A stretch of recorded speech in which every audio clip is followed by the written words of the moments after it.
Chers amis téléspectateurs de Canal Martinique Télévision, chers auditeurs de FM+, vous qui nous regardez sur notre site internet kmttelevision.com ou sur Télé Antilles ou OM5 TV à Paris, bienvenue dans votre émission Conversation.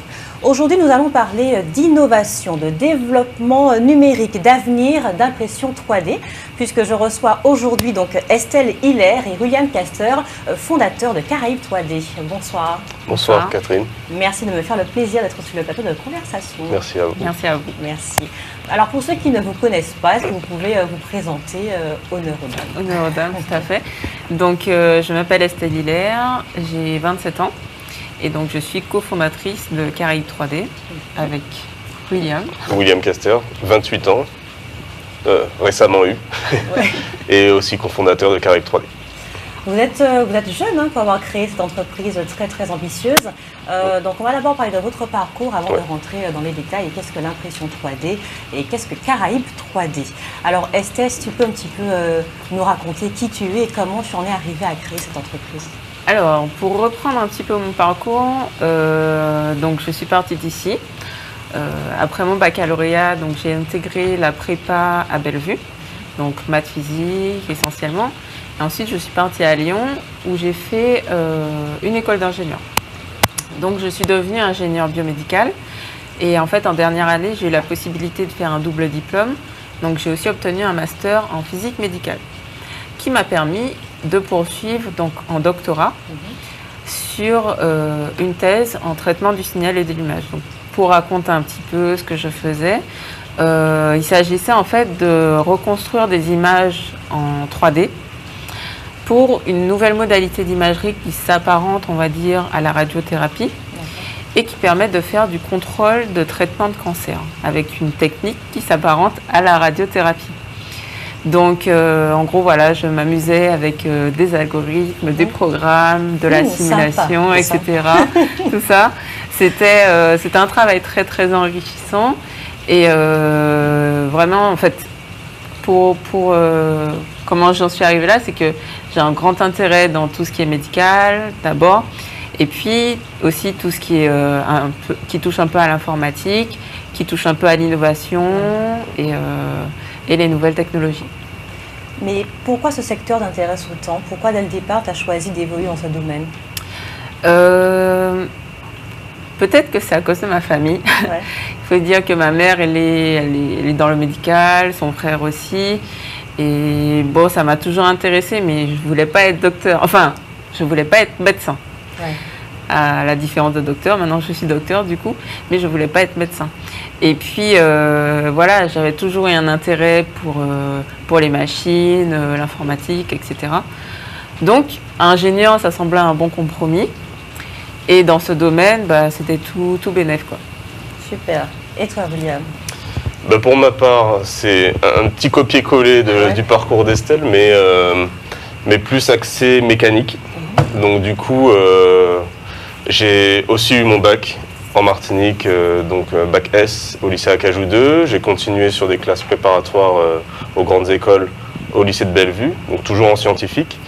Et je suis parti ensuite à Mulhouse pour faire 3 ans d'école d'ingénieur, où là j'ai eu une spécialité, ingénieur, conception mécanique, spécialisée dans la conception mécanique et les matériaux composites. Donc c'est les nouveaux matériaux dans les avions, ce genre de choses, les fibres de carbone, on en parle beaucoup. J'ai eu un master aussi en parallèle, comme Estelle. Et après, aussi j'ai eu envie de m'amuser avec une thèse. Donc partir sur une thèse, et c'était une thèse pour moi qui était plus liée aux matériaux composites. Donc c'est pour raconter en gros comment juste avec le son que fait un impact sur un matériau composite, on peut savoir s'il est endommagé ou pas. Donc j'ai mis en place tout ça, et ça fait que maintenant dans les avions vous pouvez placer des micros dans la carlingue, et si jamais il y a une pierre, un oiseau qui vient sur la carlingue, le pilote sait tout de suite si l'avion a été endommagé et s'il faut redescendre, etc., etc. Donc tout ça, c'est grâce à toi? En partie, et puis j'ai posé les bases de ces algorithmes, et ils sont fonctionnels, donc ouais, j'en suis assez fier, mais voilà. Ouais. Et après, en parallèle de ça, j'aime toutes les nouvelles technologies, j'aime Alors, je suis un peu geek, comme on dit, donc informatique, mais aussi tout ce qui est lié à la mécanique. Et du coup, ça m'a un petit peu amené à un hobby qui est l'impression 3D. Donc, je pense qu'on va en parler. On va développer effectivement tout ça. Voilà. Juste pour bien comprendre le parcours, le cheminement et la création de l'entreprise. Donc, alors, à quel moment vous vous êtes rencontrés et vous êtes dit, ben, tiens, on va se lancer dans l'entrepreneuriat et créer notre entreprise?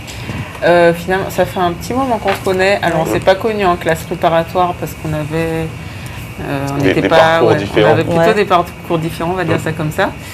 Mais on s'est retrouvés en fait après par les réseaux sociaux. On avait des amis en commun et en discutant au fur et à mesure, on s'est trouvé cet intérêt commun qui était l'impression 3D. Alors, à la base, l'idée c'était de faire de l'impression 3D pour le médical. Donc, un peu relier les deux domaines pour le coup. Et pendant la thèse, on était parti sur cette idée, mais on s'est dit, en fait, ça n'existe pas en Martinique. Du coup, pourquoi se limiter uniquement au secteur du médical?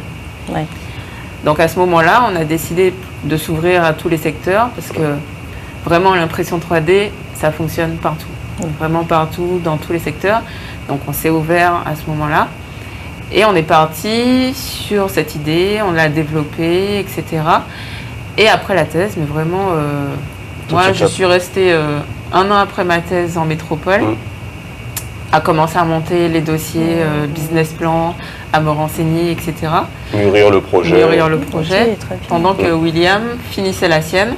Et que je faisais ça en même temps. Exactement. Je ne lui ai pas laissé le choix. Ah ouais. Et tout de suite, on est rentré finalement fin 2016 en Martinique et on a démarré. Et dès le départ, vous vouliez en tout cas créer cela en Martinique. Vous vouliez revenir avec toutes vos compétences acquises. C'est ça. Et pouvoir travailler en Martinique. En fait, c'est vrai en tant que docteur, on a la possibilité de travailler dans des grandes entreprises ou lancer la nôtre, c'est ce qu'on a fait. Mais malheureusement, si je puis dire, il n'y a pas toujours des places disponibles pour nos domaines de spécialité en Martinique. Et au niveau de compétences qu'on a eu maintenant. Donc, il y a aussi ce besoin de revenir et le calcul finalement fait qu'on s'est dit on va créer notre emploi puisqu'il n'existe pas, autant le créer et puis tant qu'à le créer, autant le faire dans ce qu'on aime. Donc voilà, l'impression 3D, on s'est dit on lance une entreprise d'impression 3D en Martinique. Alors qu'est-ce que Caraïbes 3D et pourquoi Caraïbes? Alors pourquoi Caraïbes? Déjà, qu'est-ce que Caraïbes 3D? Caraïbes 3D, c'est la nouvelle entreprise d'impression 3D des Martiniquais, mais pourquoi Caraïbes? Parce qu'on s'adresse pas qu'aux Martiniquais, mais aussi à toute la Caraïbe. Notre but, c'est d'apporter cette nouvelle manière de fabriquer des objets à toute la Caraïbe, et on travaille même déjà avec des entreprises étrangères, en métropole, etc. On a un gros problème ici, en tant qu'île, c'est que dès qu'on veut quelque chose, il faut l'importer, il faut l'acheter à l'étranger, et donc ça prend du temps, déjà pour arriver, et ça coûte plus cher. Au final, l'objet, on a toujours plus cher qu'autre part. Alors, avoir une solution comme l'impression 3D pour fabriquer des objets au niveau local, c'est tout bénef. Donc, c'est rapide. On fabrique localement, donc vous avez la pièce directement chez nous. Et on a la possibilité de fabriquer toutes les pièces sur mesure. Vous pensez à tout et n'importe quoi. Alors, j'ai souvent une pièce de mixeur qui a cassé. Vous ne voulez pas racheter le mixeur parce que ça coûte trop cher, mais vous y tenez quand même. On peut vous refaire juste la petite pièce qui a cassé. Et donc, vous avez un mixeur qui est fonctionnel pour vraiment une somme assez faible, finalement. Ça va du mixeur, ça va aussi à l'échographie 3D qu'on peut reprendre et vous faire finalement l'échographie de votre bébé en 3D, palpable. C'est intéressant, ça. Voilà, on peut faire... alors, je pourrais continuer longtemps, donc du coup je cherche des exemples, mais imaginez que tout est possible, vraiment. Là, c'est pas qu'un slogan, c'est que vraiment tout est possible. C'est votre imagination qui nous donne de quoi travailler tous les jours. Donc c'est ça. Et vraiment, on fait... alors, on est amené à faire de tout, c'est-à-dire que ça peut aller de la figurine de mariage, où on scanne vraiment les personnes, les futurs mariés, on les scanne, ils peuvent être mis en scène, puis réalisé en figurine et posé sur la pièce montée au final. Et ça peut s'enlever et se garder en souvenir, ça fait un très très beau souvenir. Ça peut être une coque de téléphone personnalisée avec votre prénom, votre visage même si on voudrait. Ça peut être des bijoux, ça peut être des pièces de bricolage qu'on ne trouverait jamais dans les magasins de bricolage classiques, mais qu'on sait à quoi il faudrait que ça ressemble, etc. Ça peut être du prototypage rapide, ça peut permettre de faire des maquettes de bâtiments, des maquettes de maisons. Vraiment, la liste, là, vous faites tout, quoi, complètement. Très longue. La liste, elle est très très longue. Ça. Ah oui, c'est impressionnant. Et vous adressez tant aux particuliers qu'aux entreprises. Tout à fait. On a décidé justement de permettre à tout le monde de pouvoir réaliser, donc c'est notre slogan finalement, de pouvoir concrétiser leurs idées finalement. Donc que ce soit les particuliers qui commencent à bien comprendre l'intérêt de l'impression 3D, et aussi les professionnels qui ont des demandes un peu plus différentes, on va dire, mais des besoins en fait. En fait, pour bien comprendre, donc il y a le 2D et donc il y a le 3D. Il y a le 3D. Parce que pour le commun des mortels qui ne connaît pas, je vais donner l'explication très classique que j'utilise assez fréquemment. Vous avez votre fichier, je dis Word, PDF, que vous voulez imprimer sur votre imprimante. Ouais. Donc, vous tapez votre fichier, finalement, vous créez un fichier, et puis vous l'envoyez à l'imprimante. Ça imprime des couches de couleurs sur une feuille de papier. À l'imprimante 3D, on aura un fichier 3D cette fois-ci, donc ce ne sera pas un PDF, ce sera un fichier 3D qu'on aura soit téléchargé sur Internet comme si c'était Google Images, soit conçu à l'ordinateur comme si c'était un document Word, mais sauf que nous, c'est sur un logiciel de modélisation qu'on le crée. Et ensuite, on l'envoie à l'imprimante. Et là, au lieu de déposer une couche d'encre sur une feuille de papier, l'imprimante va venir déposer une couche de plastique, donc en suivant le motif qu'on a conçu sur l'ordinateur, une couche de plastique, puis par-dessus une autre couche de plastique, une deuxième, une troisième, etc. Et finalement, votre objet va être créé en 3 dimensions. Et comment être sûr de la qualité du matériel utilisé, en fait? Je prends l'exemple, si vous aviez un vase comme celui-ci, en photo, vous prenez la photo et vous l'imprimez en 2D sur une feuille de papier. Là, nous, on a un vase qui n'est pas en photo à l'ordinateur, mais qui est en 3D, et on en sort un objet en 3D. Donc directement ce vase prêt à l'emploi, il est étanche, etc. La qualité, c'est nous justement, ce sont nos compétences à ce moment-là qu'on met en œuvre. On va réussir à avoir des finitions qui sont de l'ordre du 10e, centième de millimètre, donc on va très très fin. C'est-à-dire que vous pouvez avoir des détails assez fins, vous pouvez rajouter des inscriptions personnalisées, rajouter votre nom, etc. Et le vase que vous voyez ici, si vous avez décidé de l'avoir 2 fois plus gros, c'est possible. 3 fois plus petit, c'est possible.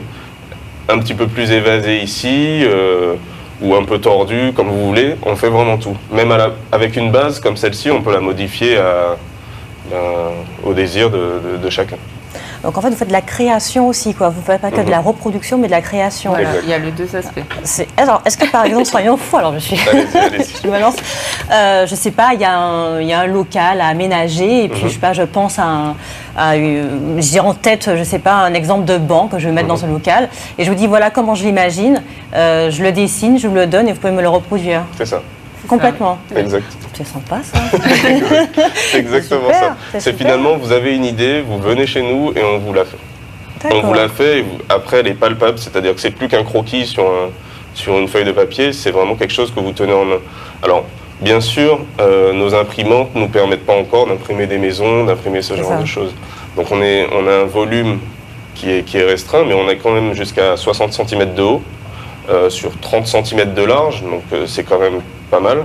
Ça vous fait des objets assez conséquents. Et si jamais vous voulez, par exemple un banc, voir au moins à quoi ça ressemblera, on peut vous le faire à l'échelle. Et donc, vous voyez un petit peu à quoi ça va ressembler. On peut même vous faire des mannequins à poser dessus, assis, etc. D'accord. Oh ouais. Et ensuite, si ça vous plaît, tant mieux, on le fait en plus grand. Si ça vous plaît pas, ben on fait les modifications.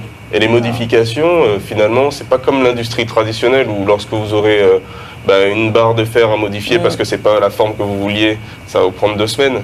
Là, vraiment, si vous voulez faire une modification, on reprend le fichier, on fait la modification à l'ordinateur en une dizaine de minutes et on relance l'impression. Et donc, dans la journée ou le lendemain, vous avez. Donc, en plus, c'est rapide d'exécution, quoi. C'est assez rapide. Alors, je vais vous donner un exemple. Il y a des détails assez fins. Sur ce genre de vase, on peut arriver à une 12aine d'heures sur l'impression. D'accord. Une 12aine d'heures. Après, bon, vous venez avec une idée. Aujourd'hui, ça veut dire que nous, on lance ça la nuit. Le lendemain matin, vous avez votre vase qui est vraiment le vôtre, unique, personnalisé. Il n'y a pas beaucoup d'entreprises qui peuvent vous proposer ça. C'est sûr. Donc en fait, c'est comme vous lancez ça la nuit, en fait. Donc c'est la machine qui fait après, une fois que vous avez tout paramétré, la machine qui fait en fait le travail. C'est-à-dire que quand vous lancez une centaine de photocopies, la photocopieuse, elle va tourner jusqu'à ce que les 100 photocopies soient sorties. D'accord. L'imprimante, peut-être qu'il n'y a pas 100 objets sur le plateau, mais il peut y en avoir 1, 2, une dizaine peut-être, et elle tourne jusqu'à ce que tous les objets soient finis. Qu'est-ce qui, vous, personnellement, vous intéresse tant dans l'impression 3D? Qu'est-ce qui vous fascine parce que là, vous avez vraiment choisi de vous concentrer, vous lancer dedans, même pris beaucoup de risques, j'imagine, quand on crée son entreprise. Qu'est-ce qui vous attire comme ça? Alors, je ne sais pas, en ce qui me concerne, déjà, c'est une technologie qui regroupe tellement d'aspects différents au niveau de l'informatique, de la modélisation 3D, on fait aussi de la sculpture numérique. On peut être amené à faire ce genre de choses. On peut être amené à faire des calculs mathématiques même, des calculs de résistance sur certaines pièces qui ont des applications techniques. Il y a aussi tout l'aspect mécanique de la machine même, qu'on doit gérer informatiquement, qu'on doit gérer mécaniquement. Il y a énormément d'aspects dans cette technologie et finalement, nous, ça fait un bon moment qu'on en fait et on reste toujours scotché pendant un certain temps devant la machine à regarder comment elle fonctionne. C'est hypnotisant. Et pour toi, William? Pour moi, étant ingénieur conception mécanique de formation, déjà ça c'était une vocation. Petit, je voulais faire inventeur. Je ne sais même pas si ça existe comme métier, mais c'est ce que je voulais faire. Ça existe, mais je voulais faire inventeur. Donc inventeur, c'est tout et n'importe quoi. Et pour moi, c'était vraiment un rêve quand j'étais petit. Maintenant, c'est pas qu'un rêve, parce que vraiment, tous les matins, on se lève et on fait tout et n'importe quoi. On invente des choses. On invente des choses et j'ai envie de dire, faut pas le dire, mais on s'amuse aussi. Mais il faut le dire. C'est comme ça en plus de travailler. Si on aime ce qu'on fait et qu'on s'amuse, c'est sûr que c'est comme ça que le travail. On se lève le matin et du coup, c'est toujours un plaisir. Il y a toujours un petit challenge en plus. On nous demande des choses auxquelles on n'aurait jamais pensé. Et ça aussi, ça nous permet de s'ouvrir d'essayer d'aller un petit peu plus loin avec la technologie, toujours de repousser nos limites. Et je pense qu'on a fait de longues études, c'est parce qu'il y avait cette niaque un petit peu. Faire un doctorat, c'est sûr que c'est beaucoup de temps, mais il y a aussi le fait de savoir qu'on arrive tout seul à quelque chose d'assez bien, quoi, d'assez abouti. Donc c'est un petit peu le même esprit, c'est toujours dans le même esprit. On aime ce qu'on fait parce que déjà c'est fun et surtout parce que ça nous repousse un petit peu toujours plus loin tous les jours. Vous avez, pour monter cette entreprise, question indiscrète, vous me dites ou pas si vous pouvez y répondre, vous avez eu à avoir des subventions C'est pas indiscret. D'accord. Enfin pour nous en tout cas. On a fait appel, déjà à nos apports personnels, ça c'était nécessaire. Ensuite on a fait appel à 2 prêts. Un prêt bancaire, qui est classique, et un prêt auprès du réseau Entreprendre. Pour ceux qui ne connaissent pas, c'est un réseau d'entrepreneurs en Martinique et au niveau national aussi. Donc vous avez gagné un prix, on va en parler exact. Aussi. Et à côté de ça, on a accès aussi à la subvention de la CTM, classique pour les entreprises en cours de création. Alors justement, ma question, pourquoi cette question? Parce que j'imagine qu'il a fallu présenter votre projet, expliquer le projet et comment ça a été perçu. Parce qu'effectivement, pour quelqu'un de lambda qui ne connaît pas du tout ce domaine, il faut vraiment bien rentrer dans les détails. Et comment ça a été perçu? Ça a été facile justement d'obtenir ces différentes subventions? Généralement, je ne sais pas si c'est notre façon de présenter le projet, etc. Mais à la fin du pitch, les gens sont fascinés. Bah oui, les gens sont vraiment fascinés, ils trouvent ça vraiment génial. Et après, pour ce genre d'organisme, il ne faut pas uniquement convaincre sur la partie fascinante du projet, il faut également convaincre sur la partie financière. Et j'ai envie de dire, c'est un petit peu nos compétences aussi, parce qu'en tant que docteur, on n'est pas seulement amené à faire de la recherche dans le domaine dans lequel on travaille, mais on est vraiment manager de son projet. Et dès qu'il y a quelque chose à faire, on se débrouille, on trouve les solutions pour y arriver. Donc on a trouvé les solutions pour se débrouiller financièrement. On a fait des concours, des estimations, des estimations, etc. On a monté tous nos projets financièrement aussi. On s'est débrouillé, on a été accompagné. Mais voilà, je pense que notre niveau de compétence nous a permis aussi d'y arriver. Disons qu'on n'a pas peur des chiffres. Ça, c'est bien. Vu les formules budget bizarres. prévisionnel, tout ça, ça va. Les formules bizarres, bon, c'est vrai que c'est du boulot. Hein, c'est vraiment du boulot. Mais après, c'est vrai que si on devait faire plein d'hypothèses sur combien de personnes viendraient, par exemple, au jour le jour, pour essayer de calculer un prévisionnel, enfin bref. Et on a fait des études de marché dans ce sens-là. Donc on a fait passer des formulaires et puis ensuite on était toujours en métropole.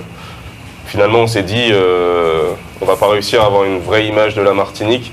On est venu ensuite et on a fait du micro-trottoir, on a fait remplir des formulaires aux gens et ensuite on a rassemblé tout ça et on a monté un business plan justement autour de toutes les réponses qu'on avait et puis le plus adapté au marché local. Ça a été bien 2 ans de boulot. Et je dirais non-stop. Mais bon, on savait qu'au bout d'un moment, on sait qu'on va vers quelque chose de concret. Et je pense que finalement, le meilleur cadeau, c'est quand on a les clés du local et puis qu'on commence vraiment à travailler et qu'on sait que les tableurs qu'on a fait à l'ordinateur, maintenant c'est devenu une vraie réalité et puis qu'on peut faire ce qu'on aime, quoi. Donc on va continuer à parler de l'aventure Caraïbes 3D, mais si vous voulez le bien, on va montrer aux téléspectateurs un reportage justement au sein de l'entreprise. Et concrètement, vous allez voir ce qu'est l'impression 3D. On revient après dans Conversation.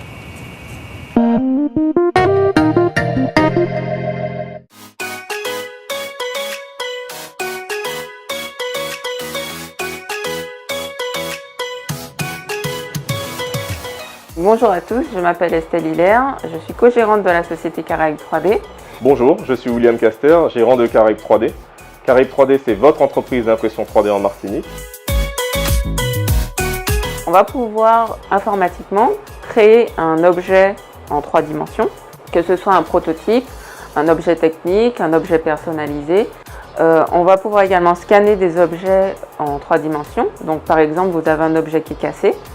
Vous nous l'amenez, on scanne les morceaux et on le recolle informatiquement. Après, on a la possibilité de l'imprimer dans la couleur, de la taille que vous voulez, dans le matériau que vous voulez. On a des matériaux plus ou moins techniques selon l'application que vous désirez. Vous avez par exemple des objets fixes ou encore articulés, des objets avec un logo, une personnalisation. Caraïbes 3D peut concevoir des pièces qui sont résistantes mécaniquement, qui suivent un cahier des charges précis. Si vous avez besoin d'être accompagné, d'avoir des conseils, d'intégrer des solutions d'impression 3D au sein de vos structures ou au sein de votre domicile, nous sommes là pour vous aider. Pour tous ceux qui désirent se procurer une imprimante, pour ceux qui désirent acheter des consommables parce qu'ils ont déjà une imprimante, on peut vous vendre des filaments, de la résine et des pièces détachées. Caraïbes 3D est ouvert à tout le monde, que vous soyez un professionnel ou un particulier, ou même un étudiant. Nous sommes ouverts tous les jours du lundi au vendredi de 9h à 18h sans interruption et le samedi de 9h à 13h. Merci, à bientôt. On vous attend très prochainement. Venez nous voir dans nos nouveaux locaux.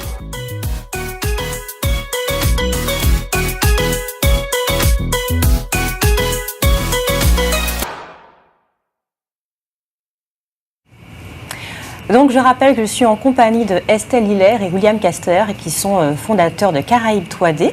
Alors entre l'idée et l'ouverture de Caraïbes 3D, combien de temps s'est écoulé? Wow.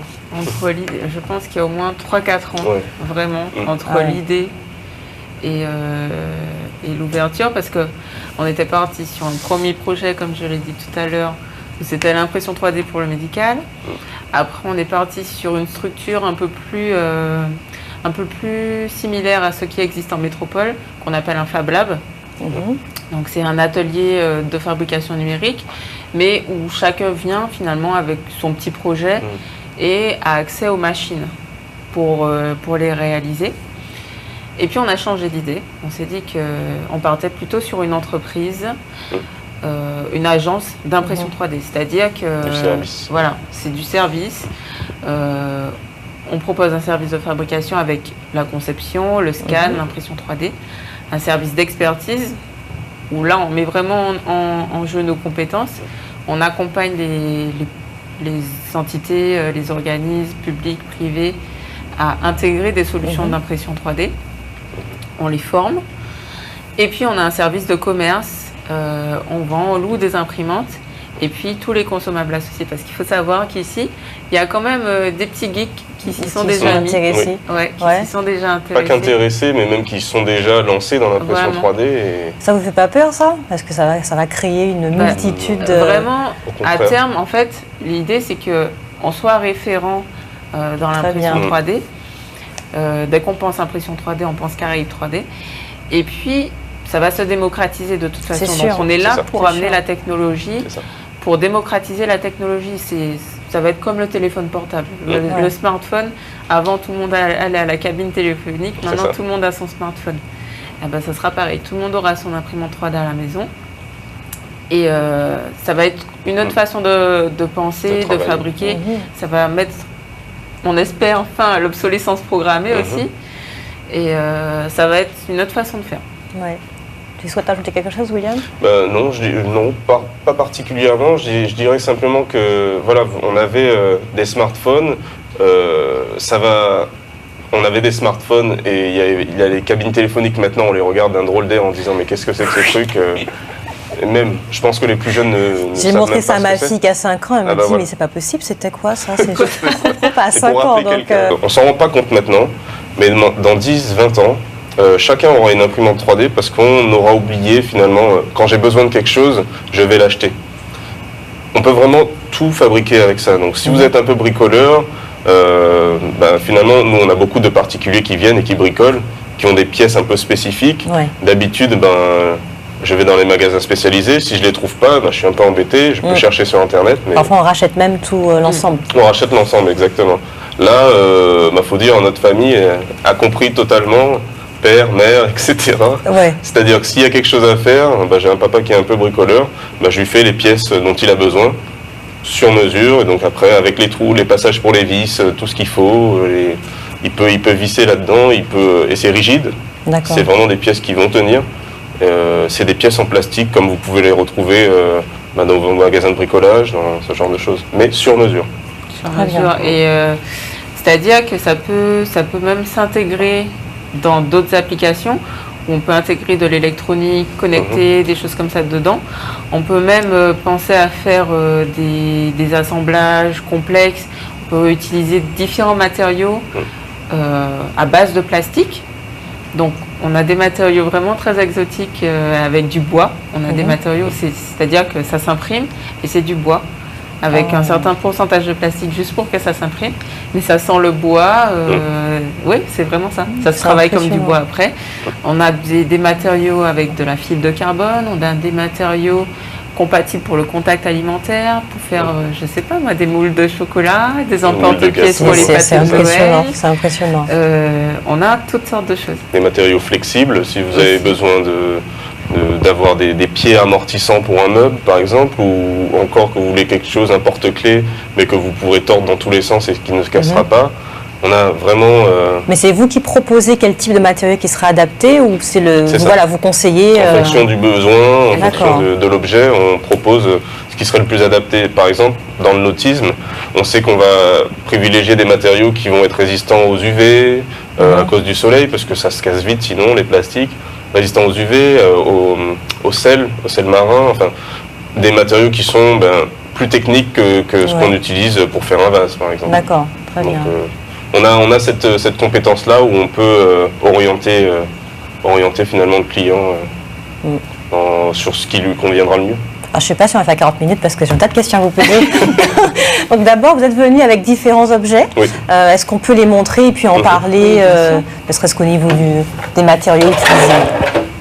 Alors sur les matériaux en plastique un peu classiques, juste pour donner la petite touche écolo, si je puis dire, ce sont des matériaux qui sont faits à base d'amidon de maïs. Donc on fabrique ce plastique uniquement à base des restes des récoltes des maïs. Et c'est biosourcé et ça ne laisse pas plus de CO2 dans l'atmosphère que la production de maïs elle-même. Donc c'est un matériau qui est écologique. C'est avec celui-ci qu'on va faire la majorité de ces réalisations. Donc parfois on peut avoir une figurine qui est ici, qui a été repeinte par un artiste. Donc on a imprimé le buste et l'artiste n'avait juste qu'à venir placer la couleur un petit peu partout. Donc là c'est un colonel. Donc vous travaillez aussi en collaboration avec parce que vous imprimez l'objet en tant que la forme en tout cas, et après il y a quelqu'un qui vient voilà. peindre. Nous on peut faire les finitions aussi. Vous pouvez faire aussi. Mais c'est vrai que il y en a qui ont plus la main que nous. D'accord. Donc ça dépend aussi. Là c'était une amie artiste qui a fini l'objet.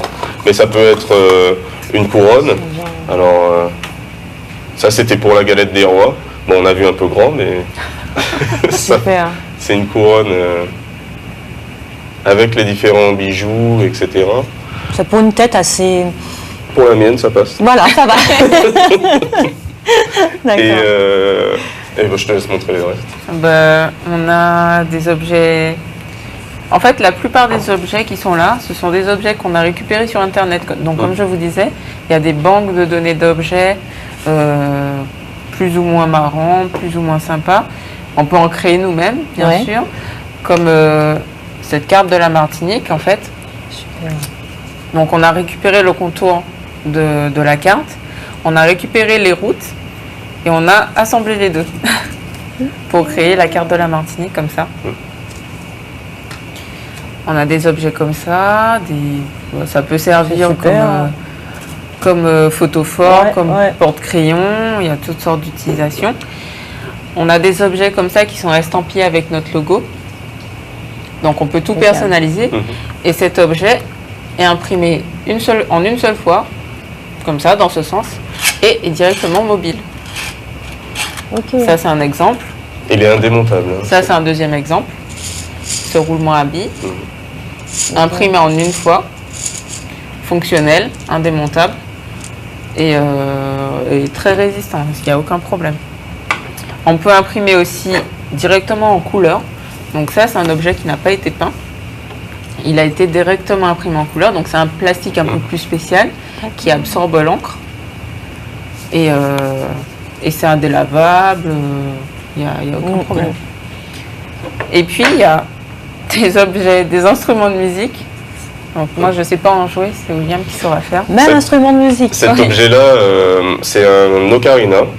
Donc il sort pour ceux qui jouent un petit peu aux jeux vidéo. Il y a une saga de jeux vidéo qui s'appelle Zelda.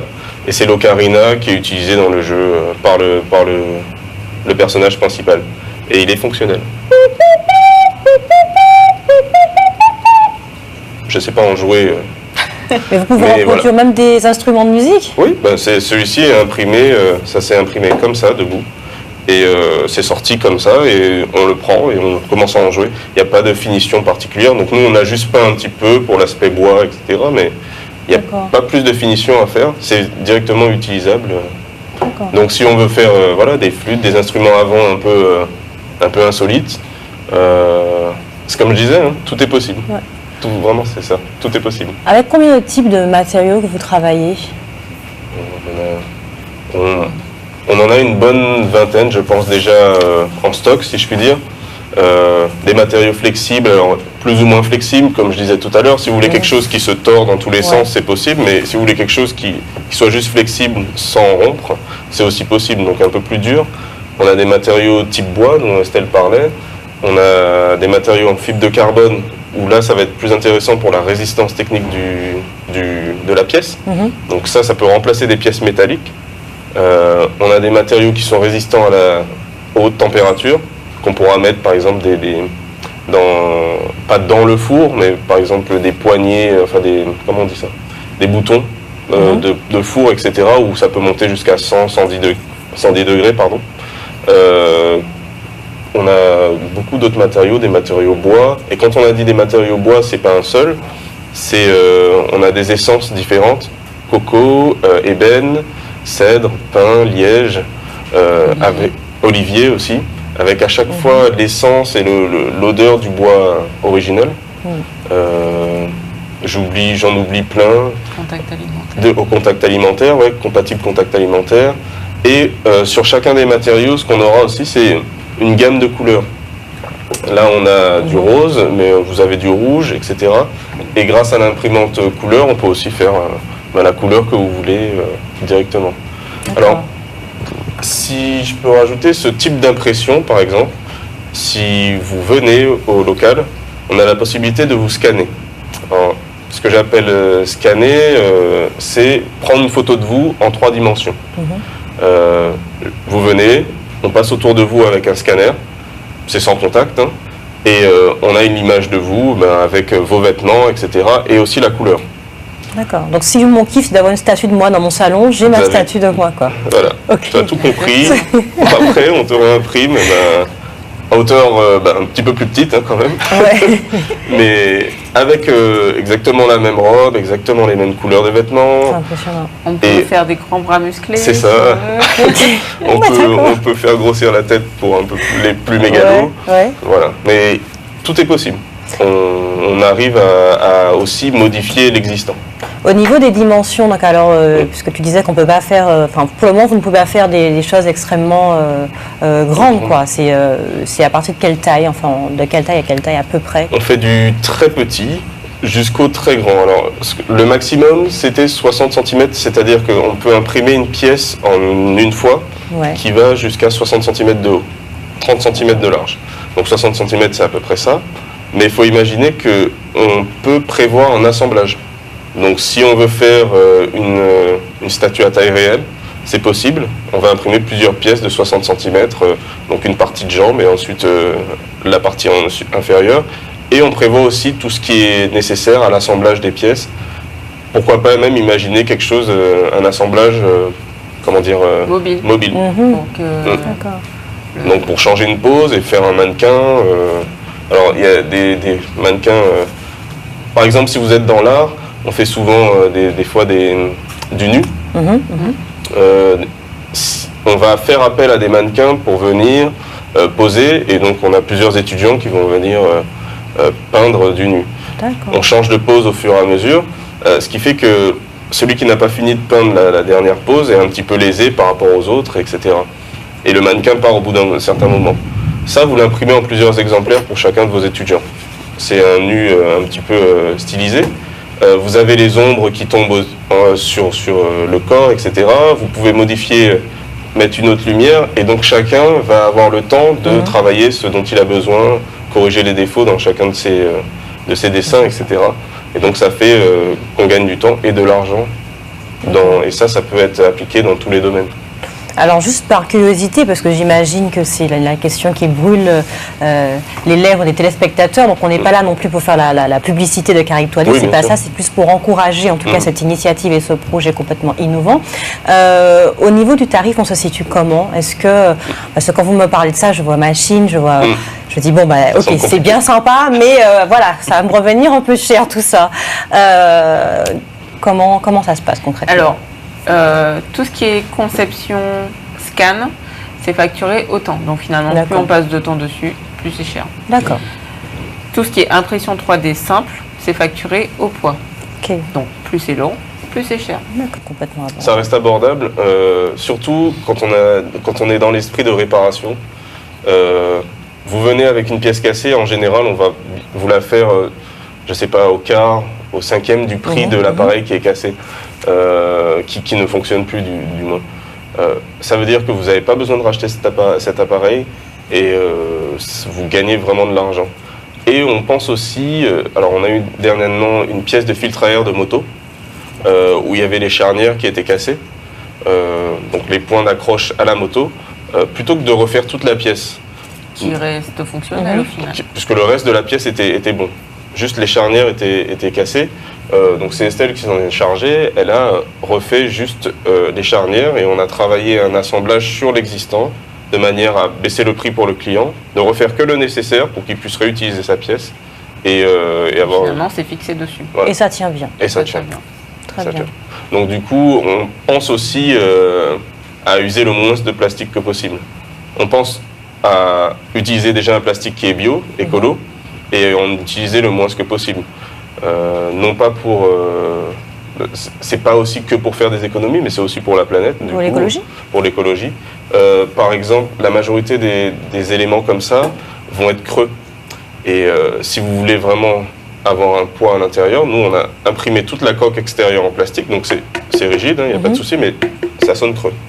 Ce qu'on peut faire, c'est directement percer un trou et le lester avec n'importe quoi, du sable, du plâtre, etc. De manière à ce que vous ayez un objet qui paraisse plein, mais pas plein de plastique. Très bien. Donc c'est aussi dans cette démarche-là qu'on travaille. Ça baisse les coûts pour vous, puisque vous payez que le plastique, et c'est aussi mieux pour l'écologie. Alors, j'ai vu sur votre page Facebook que vous faites aussi d'aller à la rencontre de lycéens dans les écoles, faire un peu de formation, si on peut dire, en tout cas parler de ce qu'est l'impression 3D. Alors, quel est le retour de ces lycéens face à vous? Est-ce qu'ils ont bien compris le concept? Est-ce qu'ils sont intéressés? Alors, c'est essentiellement de la sensibilisation parce que justement, on propose ça aux établissements scolaires. Donc, on fait de la sensibilisation auprès des étudiants. On peut faire aussi de l'animation où on amène cette fois-ci une imprimante et c'est de la démonstration, etc. Et jusqu'à présent, ils sont fascinés, mais vraiment. Ils sont fascinés, c'est-à-dire que la dernière fois, on était au lycée Acajou 2 avec des étudiants, même ceux qui devaient pas prendre le bus à 17h, ils ont dit c'est pas grave, je reste. Je rentre pas chez moi. Je rentre pas chez moi. Ils super. sont restés, ils étaient vraiment, vraiment très intéressés. Et ils comprennent bien au final parce que souvent c'est eux qui en ont déjà entendu parler plutôt que leurs parents. Donc ils ont déjà compris à quoi ça sert, comment ça fonctionne, quel est l'intérêt. Et ils ont plein de questions, ils sont très curieux. Alors, selon vous, qu'est-ce qu'il faudrait faire pour démocratiser, en tout cas rendre accessible l'impression 3D? Est-ce que ça passe par la communication? Comment... Oui, il y a une belle et grosse démarche de communication à faire. Je ne pense pas que tout le monde s'imagine qu'on puisse faire tout ça avec l'impression 3D. Déjà, est-ce que tout le monde est au courant que ça existe? On nous dit souvent « Ah, je ne savais pas que ça existait en Martinique ». Oui. On a l'impression que c'est réservé aux pays... À une élite ou à une élite. Et même que c'est réservé à des endroits où finalement on a de la recherche, de la technologie de pointe, ce genre de choses. Non, maintenant on peut acheter une imprimante 3D, donc déjà ça, on le permet. On vous permet d'acheter une imprimante 3D pour vous faire la main, pour comprendre, et puis pour créer vos propres pièces, les premières pièces. Pour ça on vous forme, donc on fait des formations, et puis aussi on fait des imprimantes 3D qui sont à bas prix. Donc on est en dessous de 400 € pour être honnête. C'est la moitié d'un téléphone de nos jours. Et on peut faire tout ce qu'il y a sur la table avec. Donc c'est vite si je puis dire, rentabilisé. Vous pouvez faire plein de choses chez vous au lieu d'aller acheter des objets dans le commerce. Vous pouvez les faire vous-même. Et je pense qu'il y a vraiment cette nécessité de faire ce qu'on fait aujourd'hui, de communiquer là-dessus, vraiment pas pour le business, mais d'abord pour montrer aux gens tout ce qui est possible par cette technologie-là. Nous, en tant que aussi docteurs, on a fait beaucoup de recherches Et quand on faisait de la recherche, c'était pas du tout pour le business, c'était uniquement pour faire avancer les choses. Et donc il y a toujours cette motivation, c'est faire avancer les choses. Et nous, c'est apporter aux Martiniquais la possibilité, aux Caribéens, Caraïbes 3D, la possibilité de faire plus que d'habitude. J'ai vu un reportage en fait où bientôt on pourra construire des maisons en 3D, donc à l'aide de robots. Et puis effectivement, cela permettra de réduire le travail, la pénibilité en tout cas du travail, et puis aussi de réduire des coûts. Donc vous vous dirigez vers ça? Alors pour l'instant, ça va être une étape peut-être dans 4 ans à peu près. Ça se fait déjà, par exemple en Chine, ils ont construit une maison de 45 mètres carrés en 24 heures pour $4 000. Et c'est-à-dire que ce genre de construction peut être pensé, puisque ça reste de la modélisation 3D puis de l'impression 3D, ça peut être pensé antisismique, avec toutes les normes nécessaires qui sont exigées de nos jours. Et c'est beaucoup plus rapide, c'est moins pénible. Finalement, il y a juste une personne qui pilote la machine à distance et la machine se débrouille toute seule. C'est-à-dire que de la même façon que nous, à l'échelle avec du plastique, on peut penser à faire de l'intégration d'électronique ou de boulons, de vis, des choses comme ça. À l'échelle d'une maison, c'est-à-dire que la machine, elle va déposer le béton de la même façon. Elle va s'arrêter en laissant juste les trous pour mettre les portes, les fenêtres. On vient glisser les portes, les fenêtres et ça rebouche par-dessus, ça continue l'impression. Et ça va même beaucoup plus loin, c'est-à-dire qu'il y a des imprimantes qui impriment des gratte-ciel. C'est-à-dire que la machine va fabriquer un étage, ensuite elle va monter sur l'étage qu'elle vient de fabriquer, elle va fabriquer le deuxième étage, elle va monter le troisième, etc. Et ça monte autant qu'on veut. Ça évite les accidents inutiles, les risques inutiles et tout ça. Caraïbes 3D dans 5 ans? Caraïbes 3D dans 5 ans, je pense qu'on ne sera plus qu'en Martinique, j'espère. C'est pour ça qu'on a choisi ce nom-là aussi. Une antenne déjà en Guadeloupe, Guyane, c'est les premières cibles, si je puis dire. Et ensuite, Caraïbes 3D dans 5 ans, c'est surtout du personnel en plus, mais du personnel formé. Être imprimeur 3D, c'est notre nouveau métier. C'est un métier qui n'est pas... on n'a pas de formation qui amène à ça classique, comme on n'a pas de DUT, de choses comme ça, de BTS, imprimeur 3D. Nous, on s'est formé, c'est la passion qui nous a formés, et maintenant, on se forme tout seul. Ce qu'on veut, nous, c'est créer ces formations, puisque ce sont des métiers d'avenir. Ce sont des métiers dont on aura besoin après, et créer des formations qui amènent au métier d'imprimeur 3D. Ça va être nécessaire et pour tout le monde, et surtout pour nous, Caraïbes 3D, parce que on n'est que 2. Donc, avec toutes les bonnes volontés du monde, on peut pas. Il y a un moment, on a une limite physique, et il faudra du monde pour nous épauler. Et du monde, c'est des techniciens, mais c'est aussi créer de l'emploi. C'est créer. L'idée vraiment, c'est de former du personnel localement pour ne pas aller chercher des techniciens d'ailleurs, etc. C'est vraiment former du personnel localement pour créer de l'emploi, créer de l'embauche. Et puis aussi un autre aspect, c'est justement s'orienter vers de l'impression 3D parce que ça va très très vite. On n'imagine pas tout ce qui se fait en impression 3D. Même nous, quand on voit ce qui se fait, on est très très loin de ça. Et donc c'est s'orienter vers les nouvelles technologies qui sont en train d'apparaître en ce moment et qui vont permettre de faire encore des nouvelles choses. Très bien. Rester à la pointe. Exactement. Donc vous allez vous faire former, faire des formations constamment. C'est ça. Très bien. Est-ce qu'il y a un numéro de téléphone où si on veut avoir des renseignements, vous contacter, discuter un peu avec vous? On a un fixe à l'entreprise, le 05 96 77 51 18. Et on a nos numéros professionnels aussi, 06 96 40 86 51 pour ma part. Et 40 86 50 pour ma part. Et puis on est joignable sur tous les réseaux sociaux, Facebook, Instagram. Vous communiquez Twitter, bien là, ça c'est bien. Twitter, Snapchat. Et puis on a notre site internet, il faut aller le voir parce qu'il y a énormément d'informations dessus. Très bien. Vous êtes situé où? On est situé au centre d'affaires d'Illon-Valmenière. Donc quand on monte sur le pont de Châteauboeuf, il y a le grand immeuble vitré où il y a AXA. D'accord. Donc on est juste à côté d'AXA. Et quand vous êtes implanté en tout cas là, comment le voisinage vous a un petit peu considéré, pas comme des ovnis, non? Mais c'est ce que j'allais dire. Un petit peu. Au début, c'est ça. Il y a beaucoup de gens qui font du jogging le soir. On les voit se ralentir et puis qu'est-ce que c'est que ça? Et puis bon, une fois qu'on a mis la pancarte, les gens comprenaient mieux, puisque on était dans les travaux au départ. Ouais. Puis l'enseigne.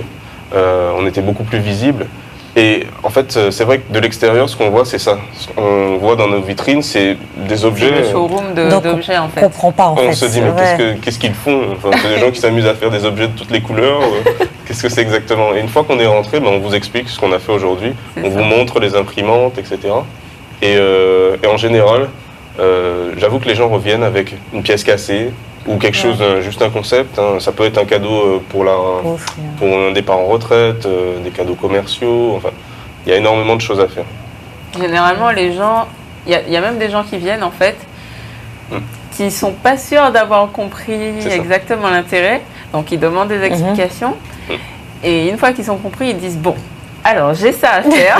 Ils avaient déjà prévu le truc. Donc, c'est bien ça, ok. C'est bien ça, je ne me suis pas trompée. Très bien, je vous remercie beaucoup. Une émission très, très enrichissante.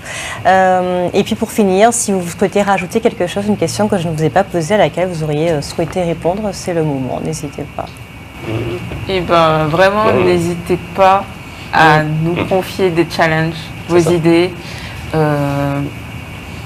On est là. On a envie de faire, on a envie d'envoyer des étoiles dans les yeux de chacun. Donc, non pas, c'est vraiment pas quelque chose de commercial, c'est que juste on aime notre technologie, si je puis dire.